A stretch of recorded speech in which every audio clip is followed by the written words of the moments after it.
आपका हमारी एक और कहानी में कैद इंस्पेक्टर विजय अपने साथियों के साथ पुलिस स्टेशन में बैठा अलग-अलग जगहों से आए हुए मुर्दाघरों के सीसीटीवी फुटेज जांच रहा था।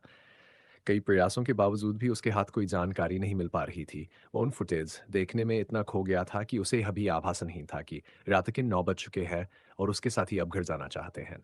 जरा वो सीन अम्मी गति पर चलाओ। देखते हैं कि स्लो मोशन में कुछ दिखता है। क्या? उसने अपने दोनों हाथ एक दूसरे पर रगड़े। शायद उसे ठंड का एहसास हो रहा था। अरे विक्रम, जरा सबके लिए चाय तो मंगाना। उसने अपने जूनियर से कहा और दोबारा कंप्यूटर की स्क्रीन पर देखने लगा। विजय की दी हुई सूचना से विक्रम कुछ खुश नहीं था और ना ही विजय के अन्य सहकारी।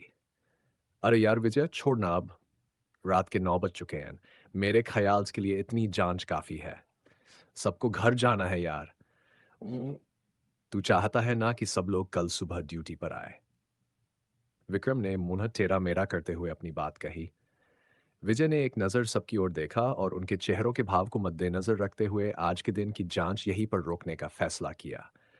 ओके टीम, कल सुबह 7 बजे पहुंच जाना। Don't be late. बहुत बहुत शुक्रिया सरकार। विक्रम ने व्यंग भरे ढंग से कहते हुए अपने दोनों हाथ जोड़ लिए। चुप कर, नौटंकी कहीं का। विजय ने कार्यालय बंद करने को कहा और अपनी जेब से अपनी बाइक की चाबी निकालकर उसे अपने उंगली पर घुमाता हुआ सीढ़ियां उतरने लगा। विजय ने जैसे ही अपनी मोटरसाइकिल शुरू की, विक्रम पिछली वाली सीट पर दुबकर बैठ गया। क्यों रे? तुझे हर दिन तेरे घर लाने और छोड़ने का कोई ठेका दिया है तूने मुझे? तुम बहुत सही आदमी हो यार। विक्रम विजय को पुचकारने लगा। रहने दे। अभी कुछ समय पहले टेढ़ा मेढ़ा मुंह बना रहा था और अब मस्का लगा रहा है। कुछ देर और ठहर जाते तो हो सकता है कि कुछ सुराख हाथ लग जाता। विजय विक्रम ने छेड़ी हुई घर जाने वाली बात से नाराज था। विक्रम ने इस बात को भांपते हुए कहा, यार समझने की कोशिश कर। अगर स्टाफ का काम करने का मन ही नहीं होगा तो क्या वे कुछ आउटपुट दे पाएंगे? वैसे भी समय बर्बाद हो जाता। चल अब ज्यादा आंखें मत दिखा। घर जाकर भाभी जी की आंखों का सामना करने के लिए तैयार रहना। विक्रम को उसके घर के बाहर उतारकर विजय अपने घर लौटा। रास्ते पर अभी भी गाड़ियों की आवाजाही जारी थी। सड़क के दूतरफालगे बिजली के बड़े बड़े बल्ब से निकलती रोशनी सड़क को अंधेरे में भी जगमगा रही। रात के घने अंधेरे को चीरते हुए मनुष्य जातिन रात के बंधन को झुंझलाकर धरती पर वह सबसे श्रेष्ठ क्यों है इसका परिचय दे रही थी। इंसानों ने की हुई रात की रोशन आई चांद तारों को अपना अस्तित्व के प्रमाण देने के लिए विवश कर रही थी। पेड़ों के पत्तों में से हवा के बहने की मधुर आवाज गाड़ियों के शोरगुल में कहीं खोसी गई विजय ने अपने घर के दरवाजे पर दस्तक दी। दरवाजा खोलने की आवाज सुनाई देते ही विजय कमल का सामना करने के लिए अपने मन को तैयार करने लगा। कमल का गुस्सा करना भी जायज था। जिसे शाम 5 बजे तक घर पहुंच जाना चाहिए था, वह करीब 9:30 बजे दरवाजे पर दस्तक दे रहा है, वह भी बिना किसी सूचना दिए। दरवाजा खुलते ही एक तीखे नेत्र कटाक्ष के साथ उसका स्वागत हुआ। अरे मेरी बात तो सुनो। इस नए केस में किसी भी तरह की कोई प्रोग्रेस नहीं हो रही है, इसलिए कुछ सुराख ढूंढने की कोशिश कर रहा था, इसलिए देर हो गई। विजय कमल को जी तोड़कर कमल को समझा रहा था लेकिन उसकी ओर से कोई प्रतिक्रिया नहीं आ रही थी। विजय हाथ मुंह धोने के लिए बाथरूम में चला गया। उतने समय में कमल ने टेबल पर खाना लगा दिया था। कमल और विजय के विवाह को 4 साल हो चुके थे लेकिन अब तक उन्हें कोई संतान नहीं हुई थी। कमल भी पढ़ी लिखी महिला थी। उनका विवाह उनके घर वालों ने तय किया था। बावजूद उसके दोनों के बीच गहरा प्रेम था। अब अपने जीवन की हर समस्या और खुशी दोनों आपस में साझा करते थे। विजय को इस बात का एहसास था कि संतान न पाने की वजह से कमल अब दुखी ही रहती थी, इसलिए वह उसे खुश रखने का हर संभव प्रयास करता। विजय हाथ मुंह धोकर और कपड़े बदलकर खाने के टेबल पर आ बैठा। आखिर न रहते हुए कमल ने सवाल कर ही दिया, इतनी देर क्यों लगी तुम्हें घर आने में? कम से कम एक फोन करके बता तो सकते थे कि देर से घर आओगे। मैं कब से तुम्हारी राह देख रही थी। कमल की आवाज में गुस्सा और चिंता दिनों समाये हुए थे। उससे कई ज्यादा विजय के प्रति उसका प्रेम प्रतीत हो रहा था। उसके बात करने से विजय के दिल का बोझ हल्का हो गया। उसने चैन की सांस ली और बताना शुरू किया। मैं आजकल एक अजीब से केस पर काम कर रहा हूँ। तुम्हें पता है, पिछले कुछ दिनों से शहर में मुर्दों की चोरी हो रही है। क्या? मुर्दों की चोरी? भला ऐसे कैसे हो सकता है?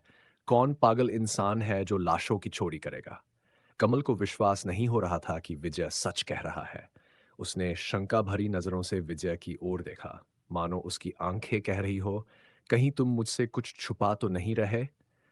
अरे मेरा विश्वास करो यार, विजय ने निवाला निगलते हुए आगे कहा, चाहे तो विक्रम से पूछ लो, वह भी मेरे साथ इसी केस में तहकीकात कर रहा है। कमल ने अपनी दोनों कोहनियाँ टेबल पर टिकाई और अपना चेहरा दोनों हाथों में पकड़कर आगे कहने लगी, भला मुर्दा घरों से लाशें चुराने का क्या प्रयोजन हो सकता है? कितने लोगों का काम है, ये कुछ पता चला। मेरे ख्याल से ऐसा कुछ अकेले इंसान से संभव नहीं। इसके पीछे लंबी साजिश भी हो सकती है। इसी बात से तो मैं भी परेशान हो रहा हूँ कमल। सामने रखी करेले की सब्जी आश्चर्यजनक रूप से स्वादिष्ट लगने के कारण उसे मुंह में ठुसते हुए विजय कहने लगा। ये भी पता नहीं चल पा रहा है कि ये काम एक इंसान है या एक से ज्यादा का। हमने हर जगह के सीसीटीवी फुटेज चेक कर लिए। सीसीटीवी फुटेज मिल गए, तब तो चोर को पकड़ना आसान होना चाहिए। आप तो बेवजह ही बात का बतंगड़ बना रहे हैं। उसमें तो साफ दिख जाएगा कि कितने लोग हैं, कैसे दिखते हैं, कहाँ से आए, कहाँ से बाहर निकले। उसने रुककर गहरी सांस ली और आगे कहा, मेरे विचार में तो ज़्यादा समस्या नहीं होनी चाहिए। वहीं पर तो समस्या है माई लव। दरअसल जब भी सीसीटीवी पर कुछ महत्वपूर्ण दृश्य आते हैं, तब सफेद रंग का कोहरा सा छा जाता है। चोरी शुरू होने से लेकर चोरी को अंजाम देने तक के समय तक कोहरा छाया रहता है और उसके बाद सब दिखाई देने लगता है। ये तो बड़ा ही पेचीदा मामला है। इसे तुम कैसे सुलझाओगे? कमल को समझ आ गया कि विजय को घर आने में देर क्यों हुई। कहीं ये मानवीय अंगों की तस्करी करने वालों का काम तो नहीं? कमल ने संभावना जताते हुए कहा। हो सकता है, मेरे भी मन में यही विचार आया था। उनके अलावा मुझे नहीं लगता कि किसी अन्य को लाशों में कोई दिलचस्पी हो सकती है। कल से इसी सिरे से तहकीकात शुरू करूंगा। खाना बहुत ही स्वादिष्ट था। विजय ने कमल के माथे को चूमते हुए कहा। कमल ने अपनी जगह से खड़े होकर उसे अपनी बाहों में भर लिया। दुनिया में वहीं एक जगह थी जहां उसे शांति और सुरक्षा महसूस होती थी। विजय भी वहीं खड़े होकर उसके बालों पर हाथ फेरने लगा।